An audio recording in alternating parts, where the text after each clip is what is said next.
மக்களே, நம்மளோட big pass பயங்கர சுவாரஸ்யமாவும் அதிரடியாவும் போயிட்டு இருக்கு அப்படின்னு சொல்லாங்க. நாம எதிர்பார்க்காத பல சுவாரஸ்யமான விஷயங்கள் வந்து இந்த வீட்டுக்குள்ள வந்து நடந்துட்டு இருக்கு அப்படின்னு சொல்லலாம். சோ இதுல வந்து தொடர்ந்து சர்ப்ரைஸ்க்கு மேல சர்ப்ரைஸ் தான். இந்த சீசன் வந்து நல்லா இருக்காது, கண்டிப்பா மொக்கையா தான் போக போகுது அப்படின்ற மாதிரி நம்ம எல்லாம் யோசிச்சுட்டு இருந்தாலும், அங்க வச்சாங்க பாருங்க ட்விஸ்ட் அப்படின்ற மாதிரி நம்மளோட தலைமை இத்தனை நாள் அமைதியா இருந்துட்டு இன்னைக்கு ஹோஸ்டிங்ல பின்னி பெடல் எடுத்துட்டு இருக்காரு அப்படின்னே சொல்லலாம்.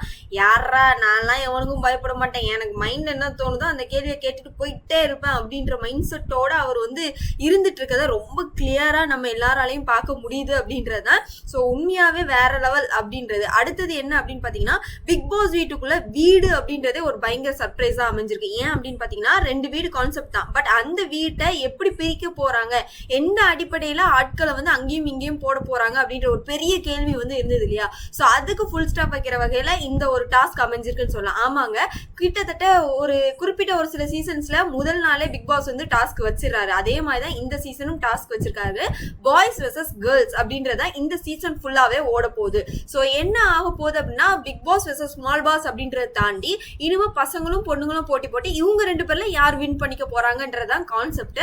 சோ இந்த வீட்ல ஒரு பக்கம் பயங்கர கிராண்டான ஒரு விஷயங்கள், சோ டபுள் காட் இருக்கக்கூடிய பெட்ஸ் இருக்குது. இன்னொரு பக்கம் பாத்தீங்கன்னா சிங்கிள் காட் நிறைய இருக்குது. ஸோ அதுவும் நல்லா கிராண்டா தான் இருக்குது. அதுக்கும் டபுள் பாத்ரூம், இங்கேயும் டபுள் பாத்ரூம் அப்படின்ற ஒரு கான்செப்ட் தான். ஸோ இது வந்து என்ன அப்படின்னா, இப்ப யாரு எந்த சைடு வீட்டை வந்து எடுத்துக்க போறாங்க அப்படின்ற ஒரு போட்டி. இதுக்கு பிக் பாஸ் கொடுத்துருக்கக்கூடிய ஒரு விஷயங்கள் நீங்க சுத்தி பாருங்க, சுத்தி பார்த்துட்டு ஒரு முடிவு எடுத்துட்டு எந்த வீடு வேணும் அப்படின்றத என்கிட்ட வந்து முடிவா சொல்லுங்கன்னு சொல்றாங்க. ஸோ இதை முதல்ல இறங்கி இருக்கக்கூடிய ஒரு 6 பேருக்கு இந்த ஒரு டாஸ்கை வந்து நம்மளோட பிக் பாஸ் கொடுக்குறாருங்க. ஸோ அந்த 6 பேர் யார் யாரு அப்படின்னு சொல்லி பாத்தீங்கன்னா, ஃபர்ஸ்டா வந்து இறங்கி இருக்கக்கூடிய ஃபேட்மேன், ரவீந்தர், சர்ச்சனா, தர்ஷா குப்தா, சத்யா, தீபக், ஆர்ஜி ஆனந்தி, இவங்க 6 பேருக்கும் கொடுத்துருக்கக்கூடிய டாஸ்க் படி 2 பேருமே எங்களுக்கு சிங்கிள் காட் இருக்க ரூம் தான் வேணும் அப்படின்றதுல அட்டமெண்டா இருக்காங்க. ஸோ அதாவது தீபக்கோட பிஹேவியர்ஸ் வச்சு பார்க்கும்போது இந்த பிக் பாஸ் வீட்ல பல விஷயங்கள் நடக்க போகுது. ஏன்னா அவர் வந்து ஆங்கரிங் பண்ணி பயங்கர ஒரு சீனியர் அப்படின்றதுனால இந்த இடத்துலயுமே நிறைய பேசிட்டே இருக்காங்க. அதாவது ஆப்போசிட் கண்டஸ்டன்டோட ஒரு தாட்டோ இல்ல ஏதோ ஒரு விஷயங்களை கேட்கறதுக்கு அவர் தயாரா இல்ல. அவரோட பாயிண்ட வந்து அங்க பதிவு பண்றதுக்கும் அதிகமான இடத்துல இவங்களோட வாய்ஸ் அவுட் தான் இருக்கணும் அப்படின்றதையும் அவர் ரொம்ப தெளிவா இருக்கிறத நம்ம எல்லாரையும் பார்க்க முடியுது.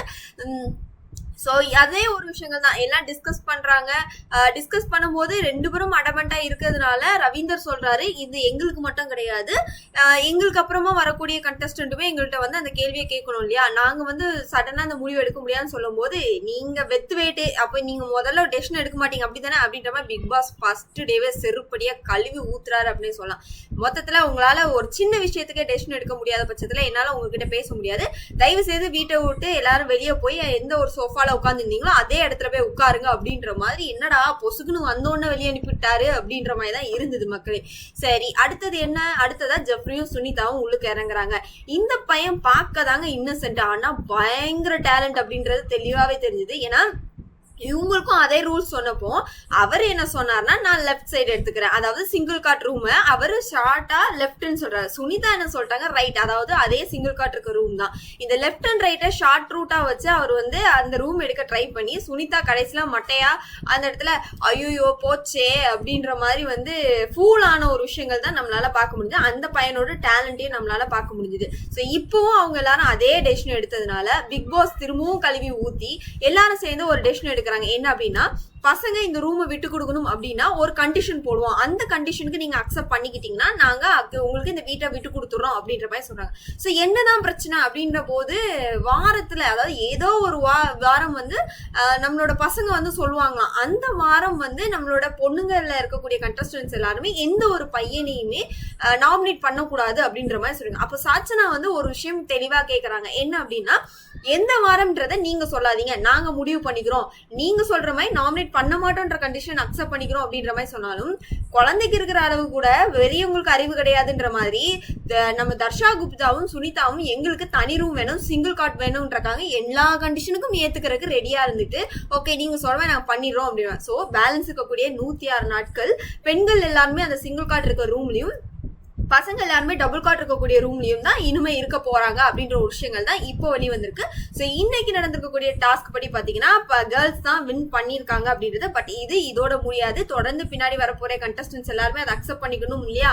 ஆனா இப்போ வரைக்கும் வந்த கண்டஸ்டன்ட்டே இந்த அளவுக்கு இருக்கும் போது இன்னும் வரப்போற கண்டஸ்டன்ட் என்னென்ன பண்ண போறாங்களோ அப்படின்ற மாதிரி தான் வந்து ஒரு பெரிய கேள்வி எழுந்திருக்கு அப்படின்னே சொல்லலாம். நாம நினைச்ச மாதிரியே பயங்கரமான கிளாஷஸ் வந்து இந்த பிக் பாஸ் வீட்டுக்குள்ள வரும் அப்படின்றதான் நம்மளால எதிர்பார்க்க முடியுது அப்படின்னே சொல்லலாம்.